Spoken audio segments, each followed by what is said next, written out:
Hi, I realize I look super crazy right now. I probably shouldn't start with an apology for the way I look. Um, I did put oil in my hair last night and then went to bed, woke up super early, and then came outside to the park. So I'm still like not even all the way awake yet. Um, and I'm very dirty. Like I need to go home and shower.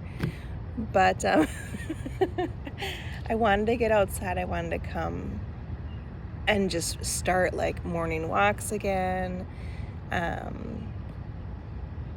All these acorns are falling off the trees around me, so I keep hearing like little thuds everywhere, and I think that there's a person or something, but really it's an acorn falling.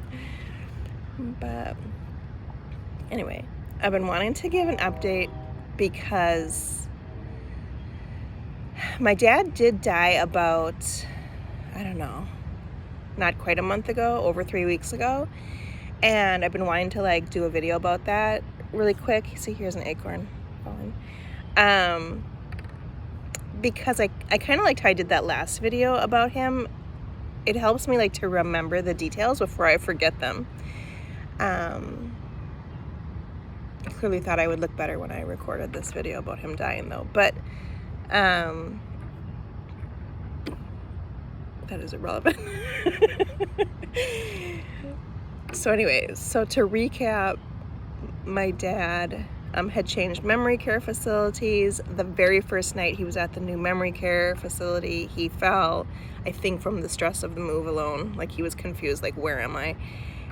Seemed to have fainted or something. And then he hit his head, and at that time started like a slow bleed in his brain, which we didn't know about at the time.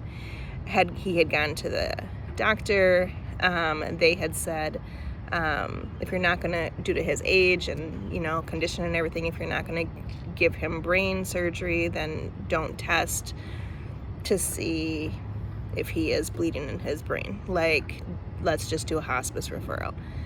And we had agreed. And at this time, I kind of regret, like, I wish we had tested so that we would have known what was going on, because that would have given family members who are out of state 2 good months to come in, visit with him, do fun things, bring in the grandkids, like everyone have like really good like last memories with dad. That didn't happen. And then also the hospice piece, unfortunately, also didn't happen. I was not a part of that decision, but supposedly someone said that was premature to put him on hospice. I think people didn't realize he had the brain bleed, right? Because no one had done the test. And so he wasn't put on hospice like the doctor had recommended, and we just went about living life as normal for 2 months. Luckily for me, I'm the one of the 5 children in the same state with him, and was able to just keep living life as normal. We would go out, we would do our normal activities. He loved getting out. Every time he saw like the elevator, there was this elevator in the new place, and every time he saw the elevator and wanted to and I'd be taking him out somewhere, he'd be like, this is good, because he knew it meant he was going outside. Or then when we walked outside, he'd be like, this is good. Oh, that was an acorn. Oh my gosh. Anyway, so he just loved getting outside. He loved getting out for walks, getting in the sun, fresh air, going in the car, listening to music. He just loved everything about it. So that's just the number one thing we did together. And I was always trying to brainstorm, like, what are new activities we can do outside? Or what are we going to do now that it's raining? We're going to have to see a movie or something, go to the store. But if it was a good day, we would always go outside, especially in the summer, And coincidentally, I think one of my sisters had popped in for a very short visit, and another one had come the last good weekend that he was doing okay, right around 4th of July. So her and one of her sons were able to come and visit, and just naturally, like, nobody really understood like what was coming, right? And then after that, he had one fall, which again I talked about in the last video, so I'm not going to go into it. And then he had another fall, which I talked about in the last video.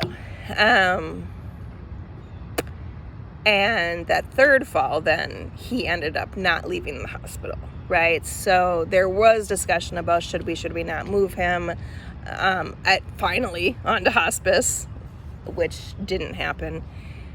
And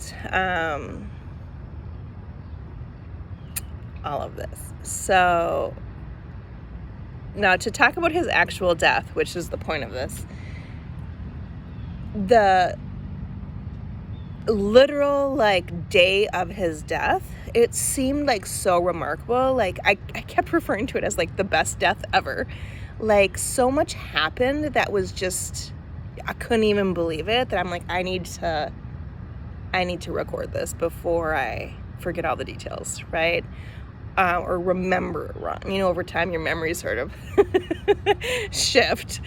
And so it's been almost a month now, not quite, but I'm feeling I better hurry up and just get this out of my self, get this on camera really quick, because I just want to not forget these details. Plus they're just it's just a remarkable story. Now, trigger warning, right? It's going to be impossible for me to say the story from how I remember it without offending people. There's going to be people who don't like the way I described this, right? But it is my story, and it is my memories, and other people can tell their story, and other people can share their memories, right? We don't have to all agree, and I'm not here to pretend everything was sunshine and roses when it was actually very horrific at times. So I'm just going to share the story how I remember it, and in ways that how I process it.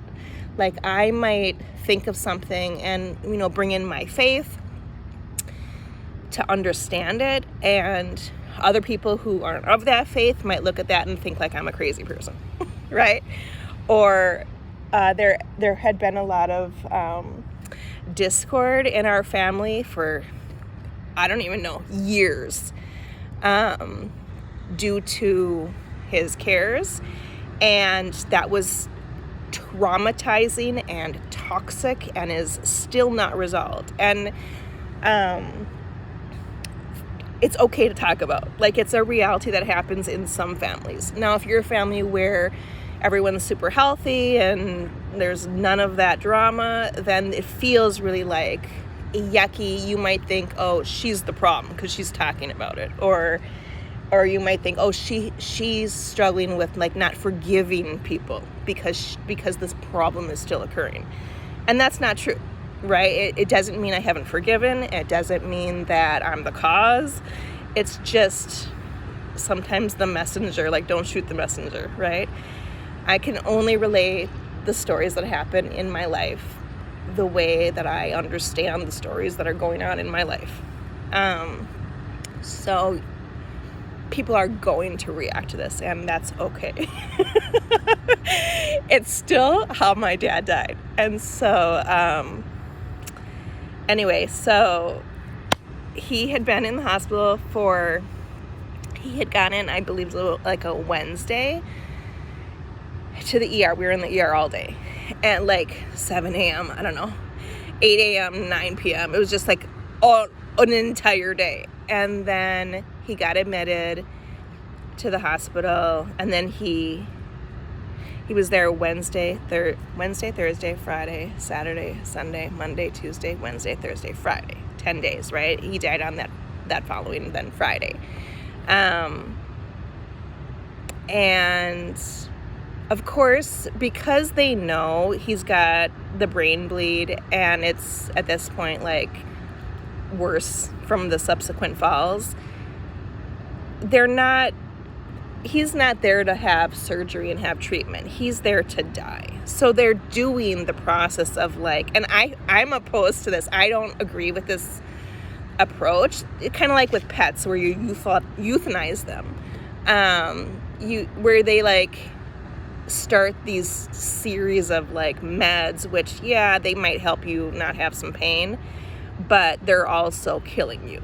I mean, one of the doctors literally said to me, when he thought we were going to move him to hospice, and he was like, oh, hold on. He was kind of like, you're not going to want to move him to hospice if we've started this cycle of meds. His point was like, once we start this cycle of meds, like, we can pretty much predict when the person's going to die, because the meds do assist with that killing you process. And whether that's a good thing or a bad thing, I don't know. Apparently they do it. Like, that's what the hospitals do. It's like when a vet puts your animal to sleep, right? Like, it's just a thing that's done. I just simply, personally, don't agree with that process. Like, if I'm ever dying, like, don't do that to me. Let my body deal with death on its own. Like, my body knows how to live. My body knows how to die. My body knows how to deal with pain. Like, don't put those meds into me, right? I'm just so against it.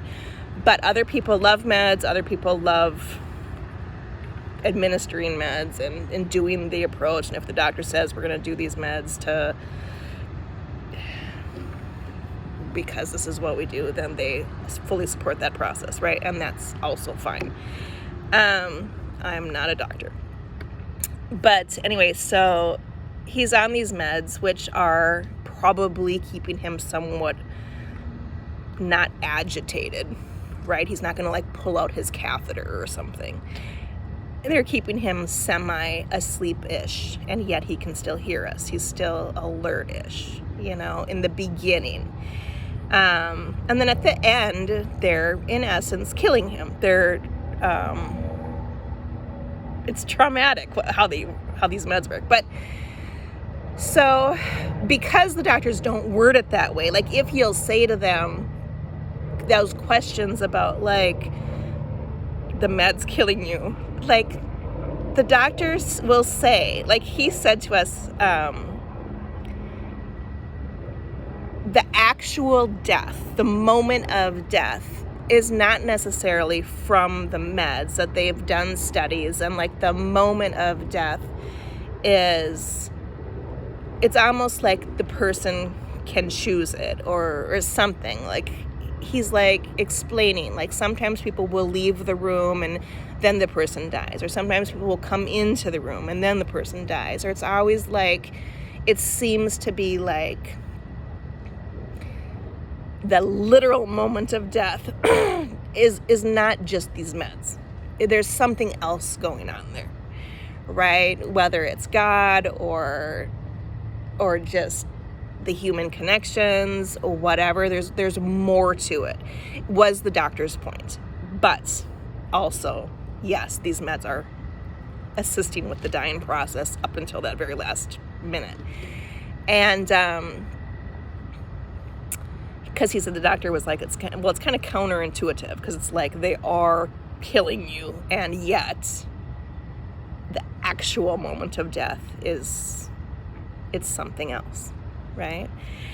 So all of that to give the groundwork for like how this played out. And so Friday, the day he actually died, and I gave the update up through Thursday in the last video, which is why I'm skipping a lot. But so one of my family members was in the room with him, on his, like, holding his left hand. To me, it looked like on the right side, because the bed's like this. And then the other family member was on the left side of the bed, holding his, like, right hand. So it's like his head's there, his feet down here, a family member on each side. And they had been there maybe 2 hours before me. Maybe they got there around 1. I got there around like 3:30, whenever I had left work early to come in, because I had been there every single day. And they're just kind of holding his hands and like not moving, not talking. It's just sort of this, like,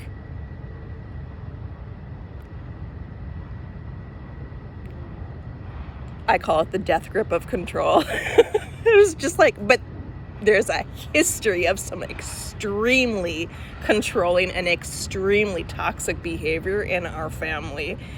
And it definitely felt like that was present in the room at that time on his last day of life. And I walk in and I haven't had any time with him yet.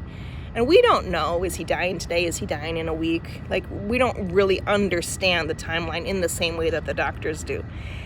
And I'm trying to assess, because they've been there longer, like, how he is right now compared to, like, how was he earlier? Like, let's get a feel for how he's been. And how's he doing? And I'm not really allowed to, like, approach him, really. I'm not really allowed to, like, touch him or hold him or say hi to him or speak or breathe or eat or make a sound. Anything. Just my presence in the room is disturbing to the two people who want to just sit there in complete silence and hold his hand.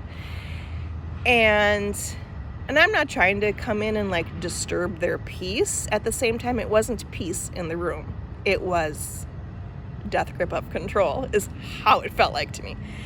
And if I just maybe will whisper something, then people will look back at me and they're like, like with hatred and, like, evilness, and be like, Jennifer, he's dying. It's like, is he? I'm confused. Like, is he dying today? Like, what information do you have that I don't have?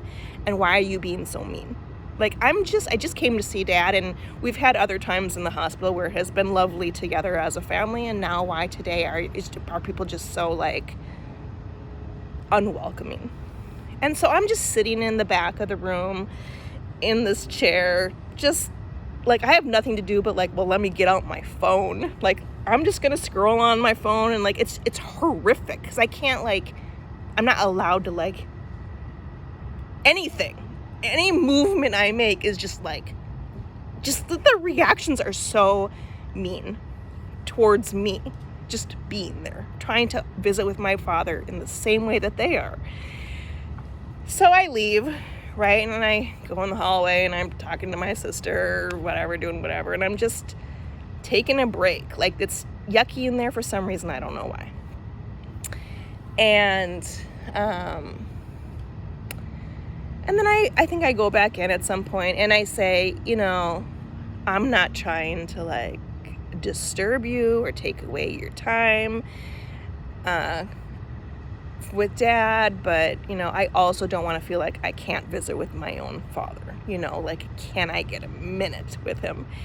And so then they allow me to have a minute, and I do my usual, because I'm much more physical, right? And I'm also not one of the 4 siblings who have been out of state for a decade. I'm the one who has seen Dad up close and personal as much as I want to. I'm the one who has been to all 3 ER visits with him. Like, I'm the one who's here. So we have a different kind of relationship, and I'm a different kind of person. So when I go up to him and he is dying, right, I take my hands and I put them, like, on both sides of his head, and I always kind of reposition him because he's got one good ear and one bad ear or whatever. And so I want to make it so that his right ear is up, right? Even though I don't know at this point if he can even hear us, but when he lays on his right ear, he can't hear. And so he was always laying on his right ear. So I would always, like, move his head more upright. And then, he can feel me, he can hear me in theory, and then, have a minute. Or I'll touch him or rub his chest or, kind of pat him, or just, like, I'm much more, like, physical, like, just as a human. And that's fine. It's okay for me and my dad and our relationship. It's not okay for the people who just want to sit and stare at him, hold his hand, and don't touch him. So it rubs them the wrong way, but it doesn't mean what I'm doing is wrong. It just means we're different people with different approaches to dealing with a human who is dying. And so then when I do that, one of my family members they shake their head. Oh, they just think it's just like, because, oh, God forbid I touched him, right, or moved his head. Like they just lose. They're just like, it was so unpleasant dealing with family during this, because it's like, can I get a moment alone, please? Because I'm allowed to like visit with my dad. I've been here for hours, and I can't get a minute with him without being scowled at just for existing. And so it was just yucky. I had to like tune that out and be like, I'm used to family drama. I'm used to people being how they are.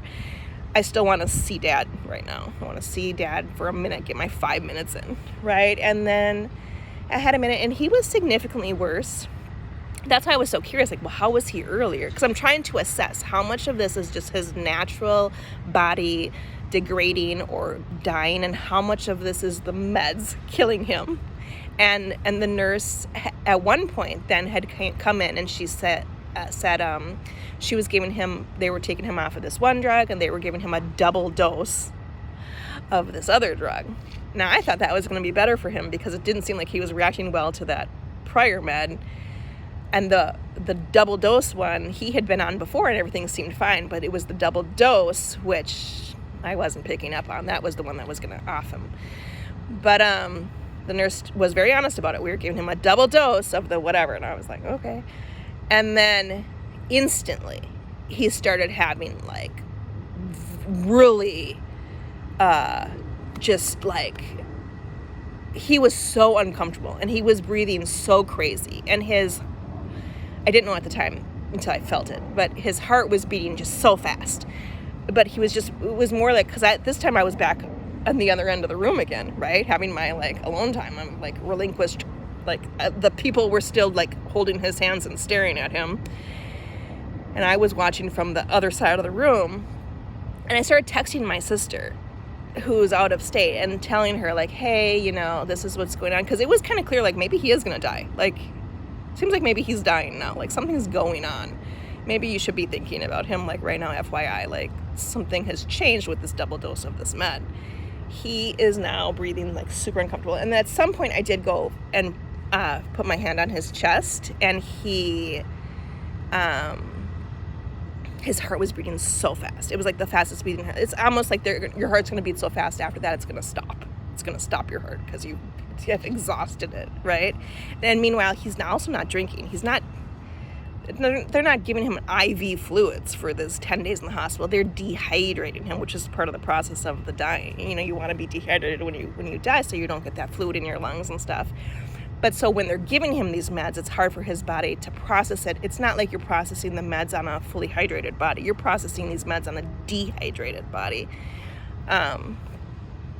Anyway, but that's the point. That's the purpose of them, whether I agree with it or not. And so they're killing him. And I think in their mind, they're like, we got 3 family members here. It's a good time for him to go. I don't know how they make these decisions, but it's like, anyway. Then it got so toxic in there again. And I didn't, at the point, understand that this was like, death was imminent. I still thought maybe he had a good few days left. I wasn't sure. I wasn't understanding how close we were. And it because it was so yucky in there with family, I was just like, why am I even here? Like, there's no point in me being here today. Like, I'll just come back tomorrow. And I was so hungry. And I was like, I'm just gonna leave, go get some food, go to the cafeteria. So, because there's no point, I couldn't visit with him. I couldn't interact with him. There was literally no point for me being in the room. So then I went to the cafeteria and I remember I got spaghetti, meatballs, Pepsi. Like, I had like my whole like dinner, right? And then for some reason, this was the first day I went to the patio. The hospital has like this outdoor patio area, and I hadn't gone to the patio all the 10 days in the hospital. I was eating inside the cafeteria, but this particular day, probably because it was so yucky in the room with family, I was like, I'm just gonna go outside and eat on the patio. And part of me was like, not sure, like, is this a wrong decision? Like, could he die while I'm out here? Could he die while I'm not in the room? And I was like,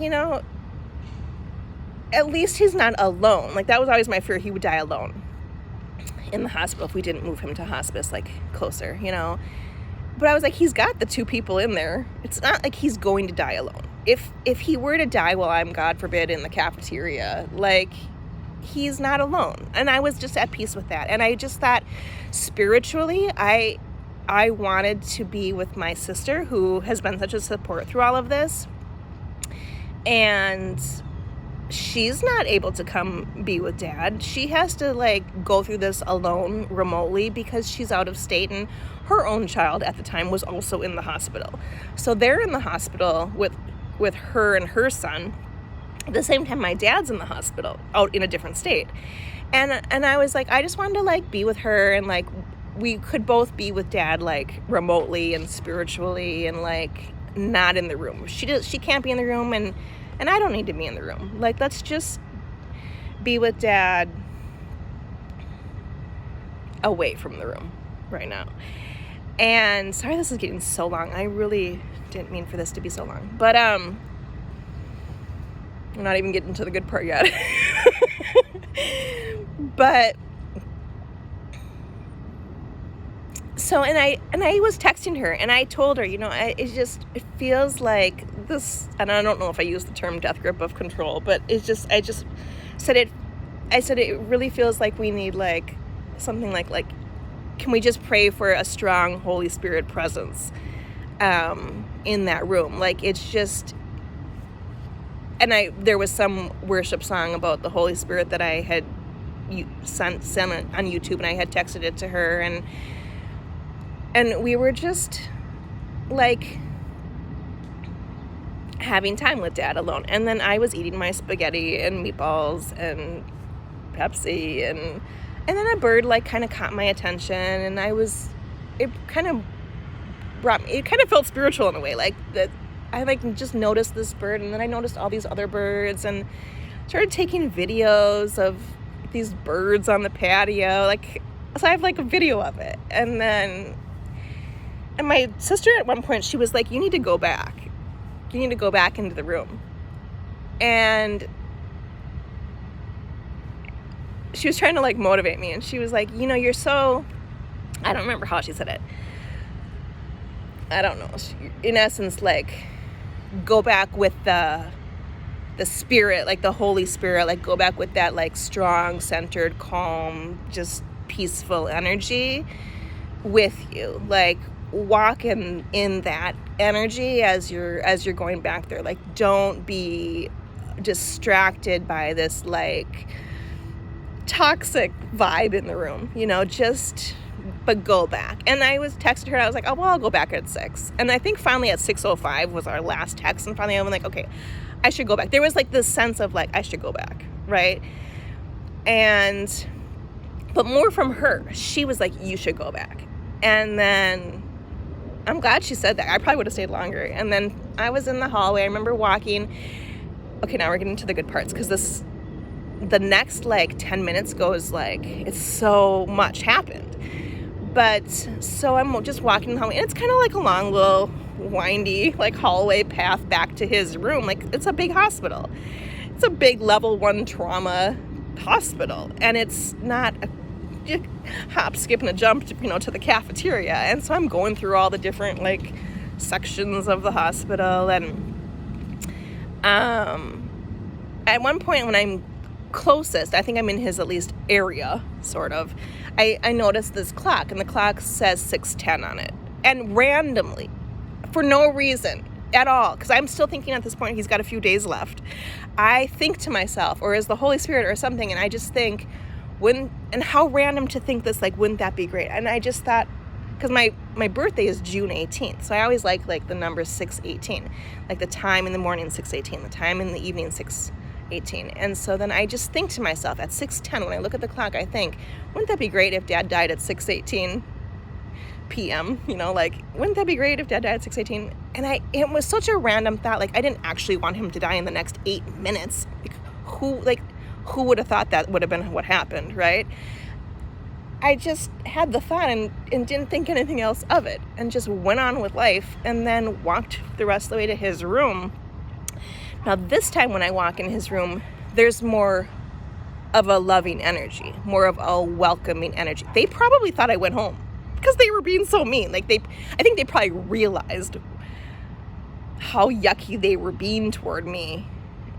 And so they were just naturally more welcoming and loving when I came back. I didn't expect that, you know, it was nice. And so it was like, I walk in, they're both like making space, like clearing, like, my sister gave up her seat. Like, do you want to take my seat? The nurse came in, because I think the nurses watched, like, they're like, oh, the one came back, you know. The nurse was immediately there with like another chair. Like the second my one sister gave up her seat, then the nurse was also there with another chair. Like it just all happened. It was like this shift in the energy from so toxic to welcoming and more loving. And I felt refreshed. Like I had just had spaghetti and whatever, like, I don't know. And so then, but it was clear that it was my turn again, right? Like I could have a minute with Dad again, because they were letting me in. And so and at this point, my sister's behind. There's an acorn again. My sister's behind me at this point, and my mom is on the other side of the bed. So she's sort of, you know, across from me, but my other sister was behind me because she's the one who gave up her seat. And so then I go over to my dad, same thing as always, because this is what I do, you know, and I put my hands on his head and I kind of reposition his head so it's more upright. And, you know, so his ears are both can hear, and to start my time with him, to just have a minute. And that's right when the nurse is in, giving the other chair, and my mom does the same thing of because, you know, God forbid I touched him, because she's still like that. It's not like all the toxic went away. Like she still did react as a human to me being a human. And because we have different approaches, they were just only comfortable doing the thing where they hold his hand and watch him die. And that's not how I am. And so by then it was probably 6:11, right? Just, this had gone so fast, like a minute had gone by.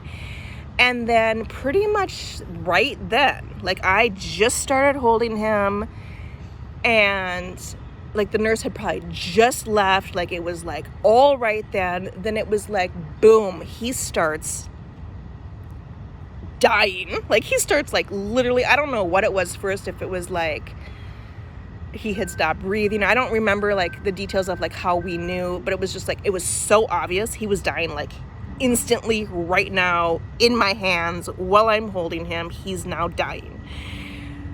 And I smile because it was actually a good story. It feels like so much was spiritual, but it's obviously sad. I mean, it's his death, but he, so I'm holding him, and he starts just clearly dying. And I start like praying over him and like talking to him, but like in a whisper, like I'm like whispering, I'm just whispering. And so it's like, you can see my lips move.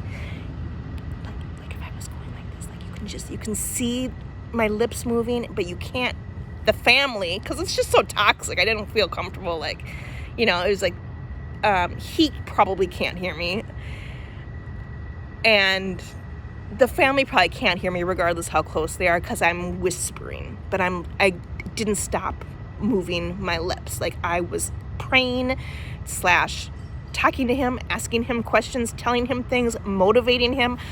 I was saying things like, Dad, I remember probably what I said the most was like, Daddy, you're doing such a good job dying. You're doing such a good job dying. Like, this is like, I was just like midwifing him through the process, or like being like a doula through the process. I was just like being with him, literally holding him through the process, praying over him. And then And then at one point, like, he had his last breath. Because he goes from, like, not breathing. He's not breathing. You're, like, staring at him while he's not breathing, right? And then, but the whole time I'm whispering. Like, the whispering never stopped. And then, so then when he has his last breath, it's almost startling because it's like, it's so shocking when you've been not breathing, right? So he's kind of like not breathing, and then he has his last breath, and then that's when I kind of like, I like had my own last breath. Like, he had his last breath, and then it was like startling. It was also sad. Like, it felt like that's me grieving the fact that this is his last breath. Like, so then I have my own last breath, and my head even went back, and I was like, and I did the same thing too. But then, and I felt like sad in the moment, but then kind of like regained composure in a sense, like just went right back into this, like, holding him and just whispering prayer, talking to him thing, like, immediately, and just maintaining that space. And along the way, then I can see, like, his eyes dilate, like they, you know, the pupils dilate, and I'm asking him questions, and because I was curious, like, I don't understand, like, how it all works with when people die, and I was like, I was curious, like, can he see? I was like, Dad, can you see your mom? Can you see your dad? Like, can you see them? Like, I was just like, what happens when you actually die? Like, I wasn't sure, you know, and I was just, like, asking him, but it's in that whisper where nobody can hear. That's what I asked him when his eyes were dilating, but it's like, and then, and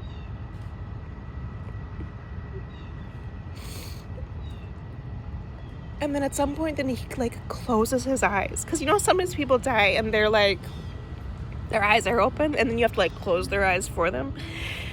But he closed his own eyes, which sometimes that happens too, like, because it's like your brain doesn't have enough energy to, like, work your muscles, which is why your eyes dilate, and which is why your eyes sometimes will then close, and because you're literally you're just dying, and you can't even, like, hold your eyelids open, or, you know, it's part of the process. But anyway, so it was just such a blessing to, like, watch all this unfold as he's literally, like, in my hands, as I'm whispering, praying over him, talking to him.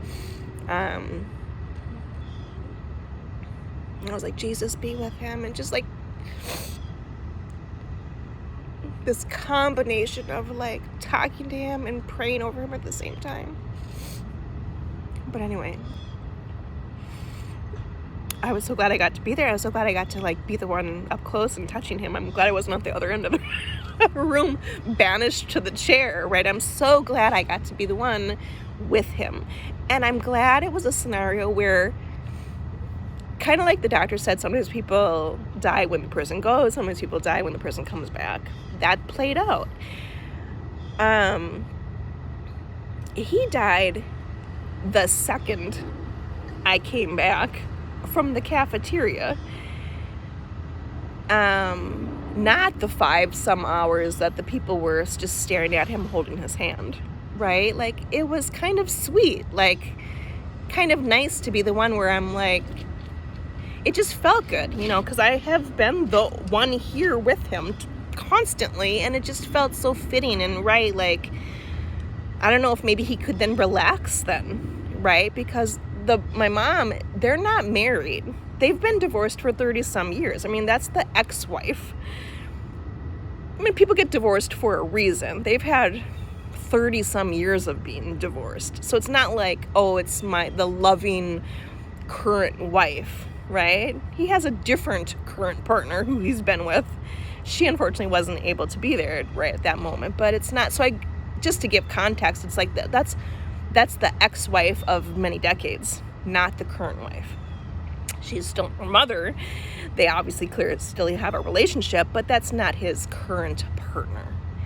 And then my other sister, of course, that's his daughter. He loves her. At the same time, she has lived out of state for so many decades that it's like, you know, it's hard for her. Of course, because he's dying. At the same time, he probably doesn't remember who she is with his Alzheimer's. Me, he knows. He might not know I'm his daughter, but like my face he recognizes. So I don't know if he just felt more comfortable seeing my face right there as maybe he just could relax or something and then die. I don't know. I don't understand why it happened that way. But it was just such a gift. And then during this process, so after he had his last breath and after his eyes dilated and after he closed his eyes, and then I was just waiting for a minute, like I couldn't tell, like, what if there's going to be another last breath? What if that wasn't the actual last breath? Like, is he 100% dead, right?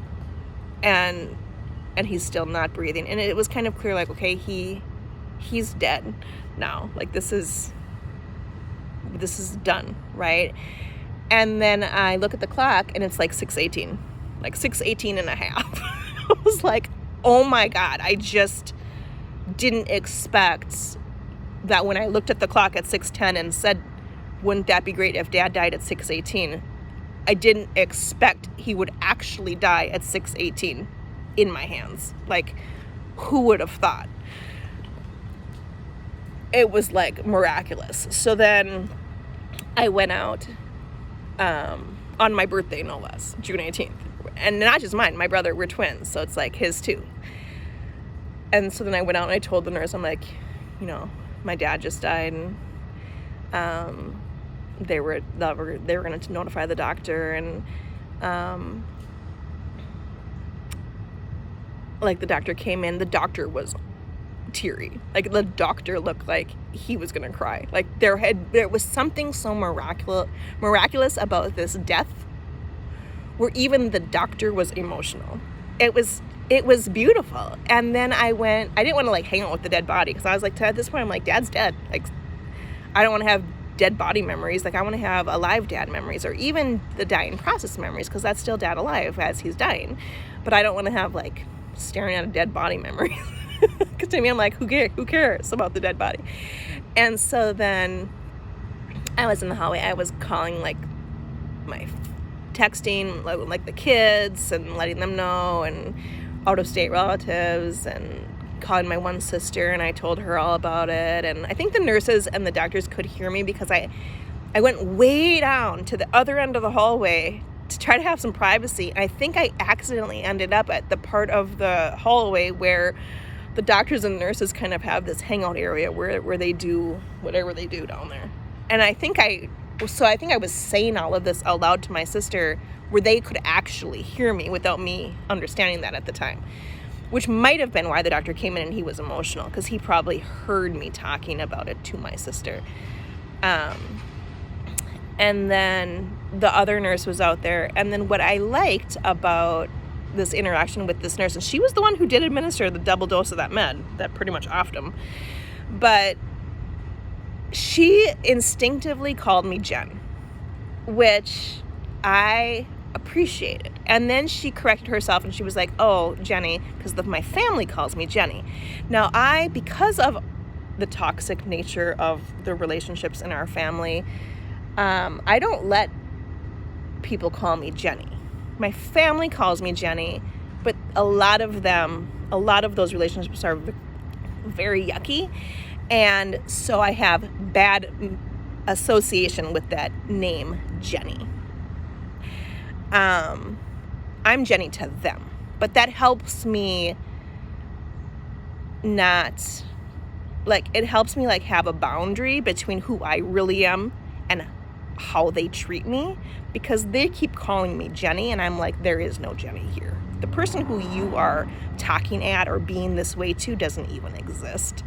So it's just probably clearly a coping skill, but I don't like being called Jenny. So, but it's fine for them to call me Jenny, right? Because it's just yucky. It's very unhealthy. There are some families that have unhealthy, toxic dynamics where you do have a narcissist, and you do have a golden child, and you do have a scapegoat. You do have these ways of interacting that are not healthy. And whether that is the human beings involved, or whether that is spiritual, because a lot of it did happen after I turned into a Christian. If it's like people reacting to the Holy Spirit, if it's where Jesus says, like, you know, I come to bring a sword, right? I will turn mother against daughter, you know, brother against sister, like this, like it's biblical. And so when you experience it, when you live it, when you are the only Christian in a 7-person family, that hits in a different kind of way than you might expect. As you know, you might experience that in a way that a Christian who everyone they've ever known is a Christian, and everyone in their family is a Christian. They were just born into the faith, and everyone, like, they have a different lived experience than somebody who is new to the faith and nobody else around them is following Jesus. And so when the Bible talks about what will happen in those dynamics, like, there are some of us who live that. So a lot of our family stuff I do think of as spiritual, especially because a lot of it happened post me becoming Christian. And yet some of this was obviously here, like the foundations were always there, you know. Some of it we just have grown up with. But anyway, where was I? Anyway, so the nurse called me. Her instinct was to call me Jen, which is what I prefer. I feel like if you know me really well, like, I would want you to call me Jen. And that was her instinct. And it felt like so right, that she could see clearly. And we were both so happy, and so, like, it was just, you could see, like, with our eye contact, like, this was just a remarkable death. And then she corrected herself and she said Jenny, and then I was like, oh no, they just call me Jenny, but I do prefer Jen. And then she was talking about, like, she has a sister, I think, with the same name, and, you know, how you can use, like, Jen, Jenny, Jennifer, and that's, you know, people do have a preference often, so she tries to remember to ask. And it was just, like, this sweet, like, conversation. But I thought it was stark that even though everywhere in the charts they've written Jenny, everywhere family is speaking about other family members, they've, for the last 10 days, said Jenny, her instinct still, when she saw me post Dad's death, was to call me Jen. And I'm like, she can see me, you know. It just felt like nice. And then I didn't want to just bail and leave my family members there, regardless how toxic and mean they were being in the beginning. They were welcoming and did more lovingly accept me coming into the room when I came back from the cafeteria. Like, it would be rude to just leave post what we experienced with Dad's death.